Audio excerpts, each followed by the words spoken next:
I want to be straightforward with you from the beginning. This isn't meant to comfort you, motivate you, or help you feel better in the moment. I'm not here to rescue you or to tell you that everything makes sense now. I'm here to talk with you honestly, the way two people do when there's no audience and no reason to perform.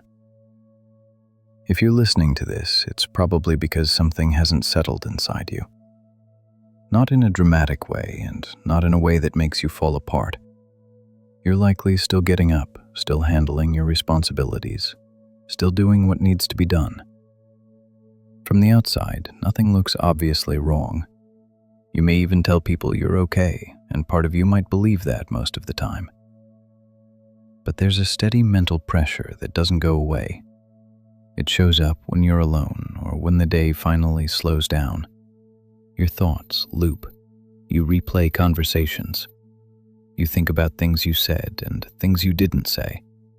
You wonder why you felt the need to explain yourself so often, especially about things that used to feel simple. What makes this hard is that nothing clearly exploded. There wasn't always a single moment you can point to and say, that's where it all went wrong. Instead, there was a gradual shift, a sense that you were working harder just to keep things smooth, a sense that you were choosing your words more carefully than you used to, even when you weren't sure why. I'm not here to tell you yet what any of that means. I'm also not here to rush you into conclusions. Right now, it's enough to say this. If you feel confused, worn down, or quietly unsettled, that reaction didn't come out of nowhere. You're not imagining it, and you're not weak for feeling it. For now, just stay with the fact that you're allowed to look at this honestly. You don't have to fix it tonight. You don't have to explain it perfectly. You're here to understand what happened, and that starts with not lying to yourself about where you actually are. What you're feeling makes sense, even if you haven't found the right words for it yet. This wasn't just something that hurt and then stopped. It worked on you, slowly. It made you tired in a way that's hard to explain to other people. You didn't suddenly fall apart. You kept going. You kept showing up. But over time, you started using more energy just to stay steady. You thought more about what you said. You replayed conversations afterward. You noticed yourself adjusting, even when you couldn't explain why. That kind of strain adds up. It doesn't mean you're weak. It doesn't mean you're dramatic. It means you were in a situation where you had to stay alert longer than you should have. That wears people down, even strong ones. You might tell yourself that nothing that bad happened. You might think you should be over this by now. You might even feel embarrassed that this still affects you. But confusion doesn't leave clean marks. It doesn't give you a clear ending or a clear story to tell. Instead, it leaves you doubting yourself. And that kind of doubt can hurt more than anger or sadness, because it turns inward. So if you feel drained, unsettled, or emotionally flat, that doesn't mean you're failing. It means your system has been under pressure for a while. Your reaction fits what you went through, even if you haven't fully named it yet.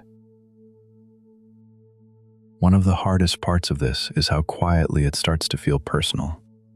Not dramatic personal, but subtle.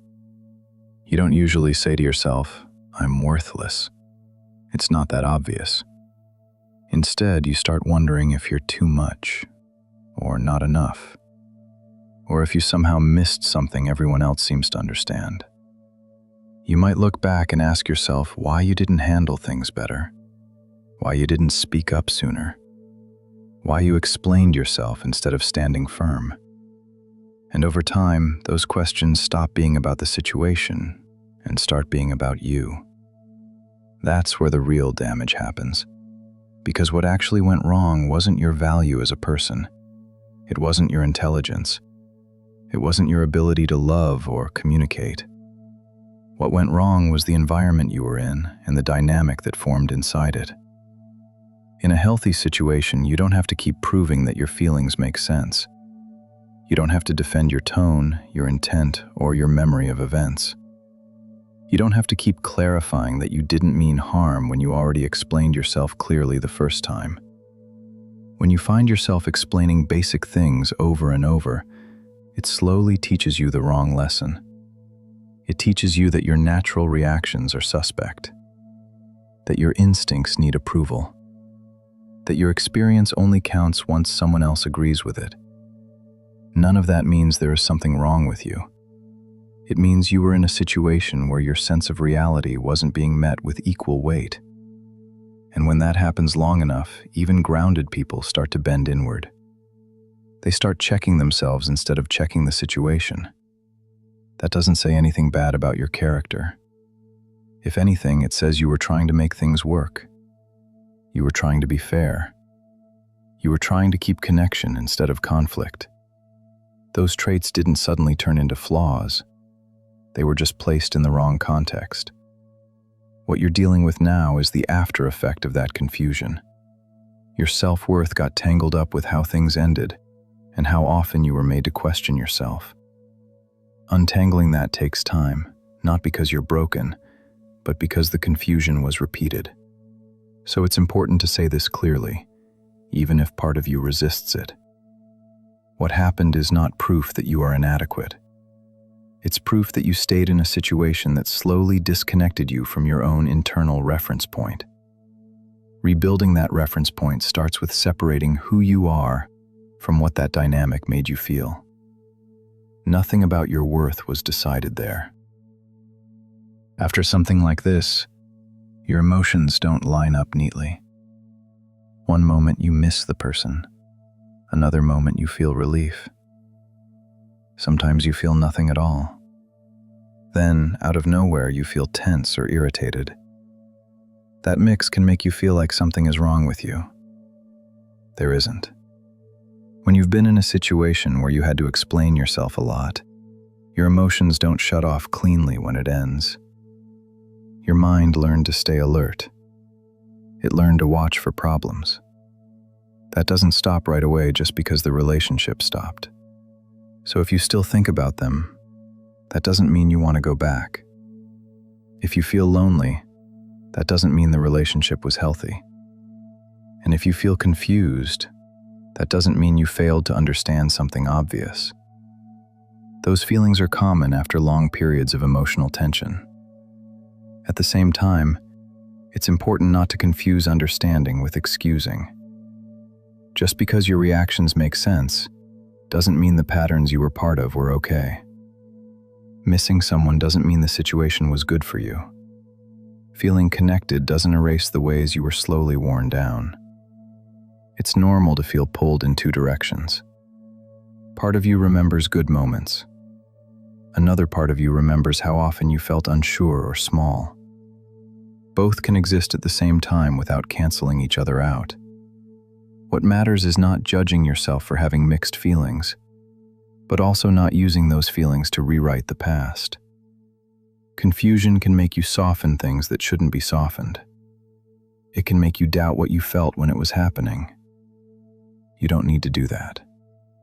You're allowed to say, "This affected me," without turning it into a story where no one did anything wrong. You're allowed to recognize patterns without turning them into blame or excuses. Your emotions are reactions, not instructions. They tell you something happened. They don't tell you what to return to or what to tolerate again.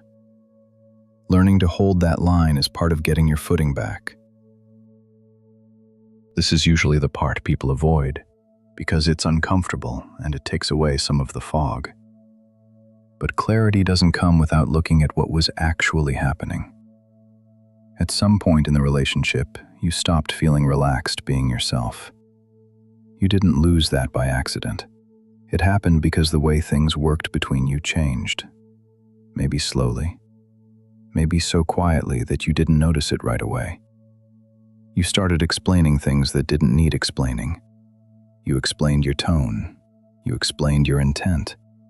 You explained why something bothered you instead of being able to say that it did. Over time, that became normal, even though it shouldn't have been.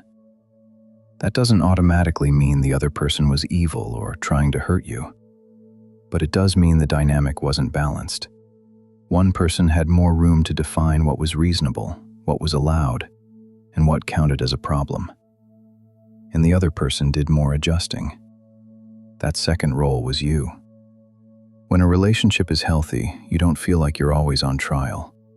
You don't feel like you need the right words just to be taken seriously. You can disagree without it turning into a long explanation of who you are and what you meant. If that wasn't your experience, it's important to name it honestly. Not to attack anyone and not to rewrite history, but to stop lying to yourself about how it felt. Another hard truth is this: you stayed longer than you should have. Not because you were weak, but because you hoped things would return to how they were before. You kept thinking that if you explained yourself one more time, things would click. They didn't. That's not because you explained badly. It's because explanation wasn't the real issue. The issue was the pattern. And patterns don't change just because one person tries harder. Facing that truth hurts, because it means accepting that your effort alone was never going to fix it. But it also takes pressure off you. It means the outcome wasn't a personal failure. It was the result of a situation that couldn't meet you where you were. You don't need to punish yourself for staying. You do need to be honest about why staying cost you so much. That honesty is what keeps you from repeating the same thing later with someone else. Seeing the relationship clearly doesn't mean hating it. It means understanding it well enough to learn from it. And that understanding starts by admitting that something real was wrong, even if it didn't look dramatic from the outside. After a relationship like this ends, being alone can feel heavier than you expected. Not just quiet, but uncomfortable. You might notice the silence more. You might reach for your phone more often. You might feel restless even when nothing is wrong. That doesn't mean you made a mistake by leaving or by letting it end. It means your system got used to being in a constant back and forth. Even when the relationship was draining, it still filled space. When that space disappears, the contrast can feel sharp. Loneliness after this kind of dynamic isn't always about missing the person. Often, it's about missing the sense of orientation. You were used to reacting, adjusting, explaining, and responding. Being alone removes all of that at once, so your mind looks for something to grab onto. This is where a lot of people panic and assume the loneliness means they should go back or reach out. But loneliness here is more like withdrawal, not from love, but from constant stimulation and tension. Your body and mind need time to reset. That doesn't make the loneliness easy. It just makes it understandable. It's also important to be honest about one thing. Being alone now feels harder, partly because you gave up pieces of yourself while trying to keep the relationship stable. You're not just sitting with quiet. You're sitting with the task of figuring out what you actually want and feel again. That can feel empty at first. But this kind of loneliness is temporary if you don't run from it. It fades as you rebuild routines, interests, and connections that don't require you to shrink or explain yourself. It eases as you learn to trust your own reactions again. The goal right now isn't to fill the silence as fast as possible. It's to let the silence tell you what's been missing. That information is useful, even if it's uncomfortable. Being alone isn't a punishment. It's a reset. And resets don't feel good at first. They feel unfamiliar. That doesn't mean they're wrong. This is the part where things quietly shift from understanding to action. Not big action, not dramatic change, just honest responsibility. You didn't cause what happened. You didn't make the dynamic turn into what it became. But now that you see it more clearly, you do have a choice in what you do next. Responsibility here doesn't mean blaming yourself. It means noticing your patterns and deciding whether you want to repeat them. It means paying attention to the moments when you feel the urge to explain yourself again, even when no explanation is needed. You get to choose what you tolerate going forward. That might mean walking away sooner when something feels off. It might mean saying less instead of more. It might mean letting someone misunderstand you instead of trying to correct every detail. Those choices can feel uncomfortable at first, especially if you're used to smoothing things over. But discomfort isn't the same as danger. You don't need to become colder or harder. You don't need to build walls or play games.